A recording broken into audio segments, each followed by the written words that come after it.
I'm Cody, and this is my 1990 Miata.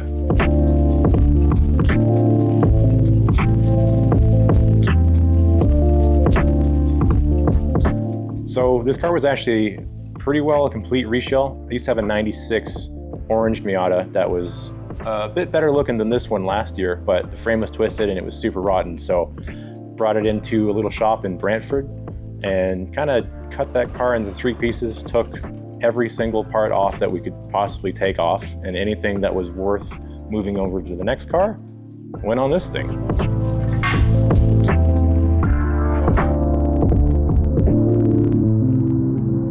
I used to own an old Crown Vic, old taxi cab, and it was really fun, and I enjoyed the car a lot, and I miss it. I like that car, but for different reasons. It was a cool cruiser. It was something that was nice to look at. AC worked really well. So I knew that my next car would have to be something that was pretty reliable, fun to drive, and a Miata wasn't on my radar.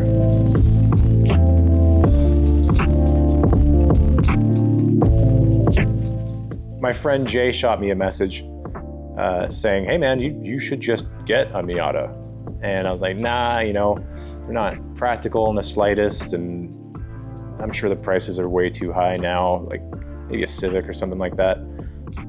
But within an hour, I went out and put a deposit on one.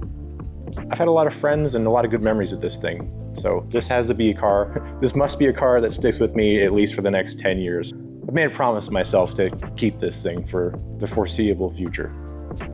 It's like these are the hot rods of my era, right? My age group.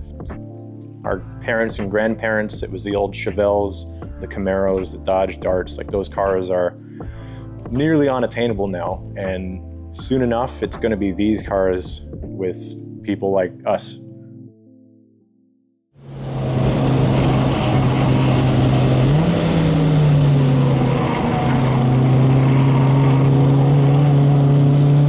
I'd like to think with this car, I've just started driving on the track. I'm still getting my bearings, and eventually when I become good enough of a driver and I've driven as hard as I can with this car in its current form, then I can modify the car to grow with my driving experience. You can just keep it as a car that's got stock power and boot around and have fun with that. Or honestly, the sky's the limit with what kind of power mods you want to do. And with the engine that's in this car right now, it has tons of untapped potential. If I could change anything on this car, aesthetically, I'm pretty happy with it. I want to boost it really bad. I don't want to, turbos are fun, and I do enjoy them, but you don't see a lot of supercharged Miatas. And the engine that's in this car used to be supercharged. So I think that would be pretty fun to listen to the whine going down the road. And I don't know how much a supercharger could net me with the way the engine's built, but like if I can get 180, 200 horsepower, that's honestly all I'd want, because I want to still use the car to the fullest on the street. It's fun beating the crap out of the car and not getting into a whole lot of trouble with police.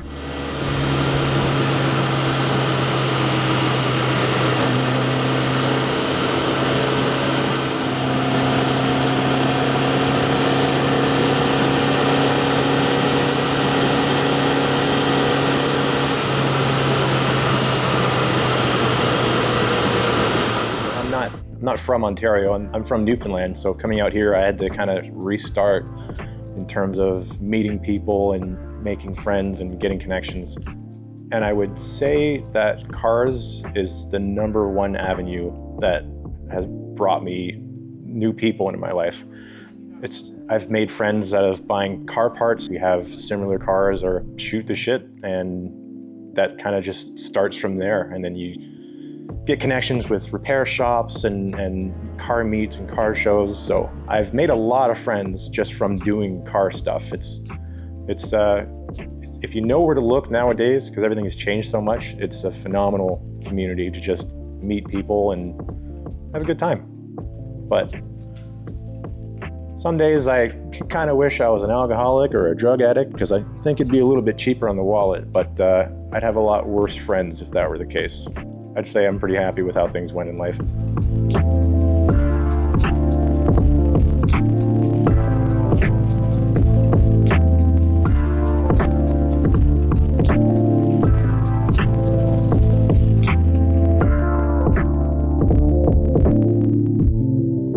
If I were to try to give advice to anyone looking for a Miata, if it's rotten or if it's got holes in the floors and you're okay with doing your own work, just try to get it cheap.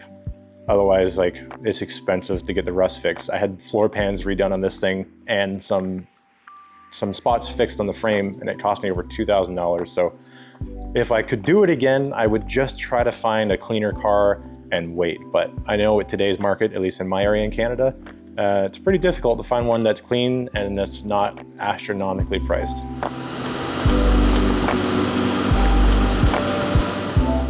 A lot of the newer cars now, I probably wouldn't say have a soul. All the classic Beetles, absolutely, those cars have a soul. Old Muscle, these things, definitely.